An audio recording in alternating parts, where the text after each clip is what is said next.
Exercícios que aparentemente não fazem sentido nenhum. São bons para a fala? São bons para a linguagem? Por que as fonoaudiólogas usam esses exercícios sem sentido na terapia? Vou explicar para você.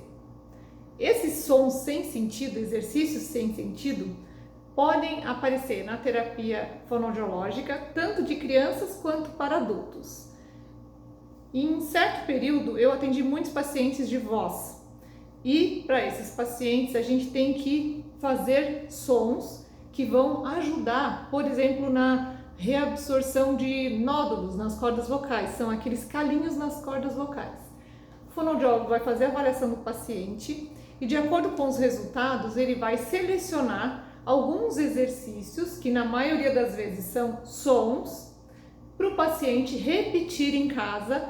E aí ele vai dizer quantos minutos tem que repetir, vai ter que ser todos os dias, quando que ele vai mudar. E esses sons muitas vezes parecem ser sem sentido, mas eles fazem um trabalho muito importante em toda a sua musculatura interna, desde a parte aqui de laringe, faringe, lábios, língua, mobilização de língua. Então, esses sons poderiam ser, por exemplo, o som do trrr, vibração de língua, vibração de lábios. Então você vai ver, nossa, por que o paciente vai fazer isso se ele está com uma queixa na voz? Às vezes, esses exercícios, como eu disse, o fonoaudiólogo vai avaliar antes e vai ver qual que vai ser benéfico para aquele paciente, é o que o paciente precisa. Não adianta ele ficar repetindo palavras, porque isso não vai resolver o problema dele de voz.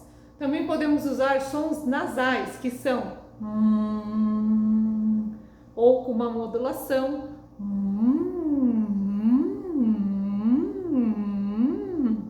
som do Z, zzz.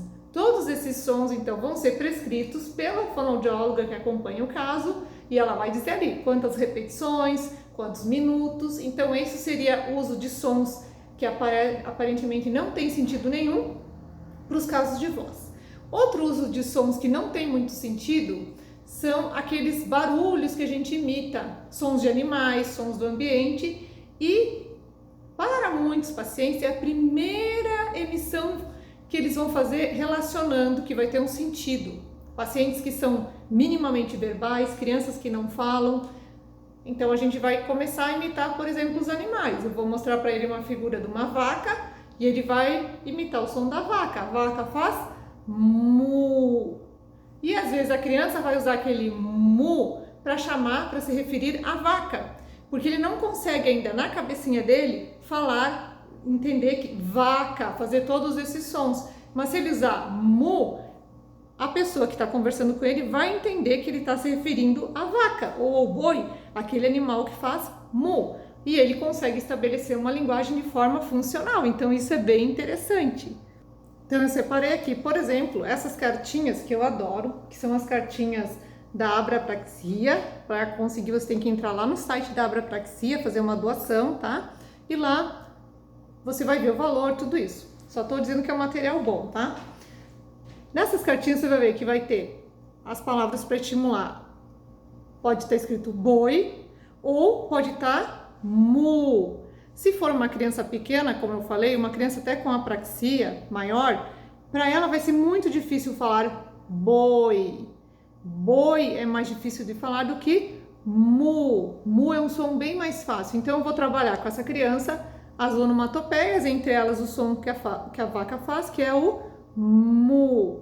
Da mesma forma, mais pra frente eu vou mostrar para ela um gato, pode ser uma pelúcia ou um bichinho, vou dizer, esse é o gato, e o gato faz miau, miau. E aí, talvez a criança não vá se referir a esse animal como gato, porque é mais complexo para ela falar gato. Ela vai falar miau. E a gente tem outros, né? Cocó é mais simples e é esperado que uma criança pequena aponte para uma galinha, para um galo e fale cocó, cocó, e não fale galinha, porque galinha é mais complexo. Isso em todas as línguas acontece, esse apoio nas onomatopeias. Tem aquela galinha azulzinha lá, né, que é a galinha pintadinha. Muitas crianças não falam popó, não falam cocó, falam popó. porque a galinha azulzinha faz popó. E aí tem aquela música grudenta que eu não vou cantar agora para vocês. O cachorro. É mais fácil a criança falar cachorro ou ela falar au, au, au. Então, de novo, ela está fazendo uma onomatopeia, ela está fazendo o som que o cachorro faz. Mas esse som também se refere ao animal. E quando ela enxergar o animal na rua, ela pode dizer ó, au, au, au, au, au. Ela vai dizer, olha, estou ouvindo um cachorro. Isso é muito elaborado e às vezes é muito difícil para a criança fazer.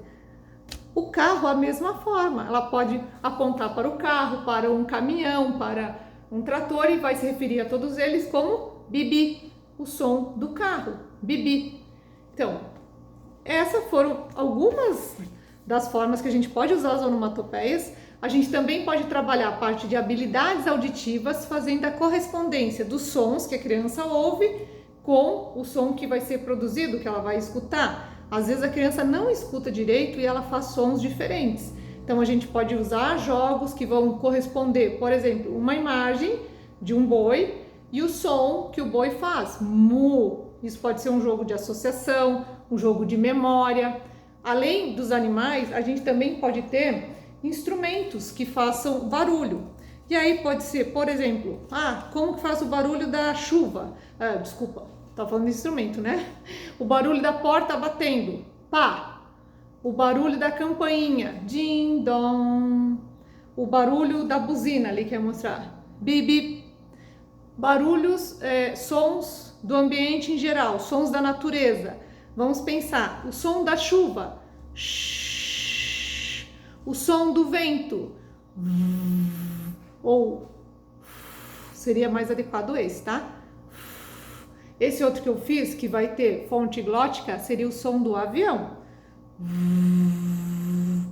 E aí, mais uma vez, nós vamos usar essas emissões desses sons que aparentemente não têm sentido, para que a criança comece a adquirir os sons, comece a organizar isso lá na cabeça dela e comece a usar isso de forma funcional na fala. Eu sempre tento usar palavras curtas, palavras menores, e não usar só o som isolado. Por exemplo, eu não vou dizer para a criança, hoje nós vamos aprender palavras com S, e o som do S é S. Então faça para mim. S. Eu não faço isolado, eu já vou começar com uma palavra que seja funcional. Por exemplo, sim. Você gostou desse? Sim. Olha. Sim. E aí eu vou chamar a atenção dela. Como fica a minha boca quando eu faço sim, que fica esticada, que sai vento, sim. Se ela não entender, se ela fizer um outro som, eu vou mostrar. É o som do pneu murcho saindo ar, para ela começar aquele movimento. Então, esse uso dos sons que aparentemente são sem sentido, na verdade eles fazem muito sentido quando a gente sabe o que quer trabalhar na sessão. Espero que você tenha gostado desse vídeo. Lembrando que esse vídeo foi sugestão de uma pessoa que assiste aqui o canal e deu essa sugestão de vídeo, porque muitas vezes a gente pensa, nossa, mas por que o fonoaudiólogo está fazendo isso? Parece tão sem sentido. Então, na verdade, tudo tem um sentido.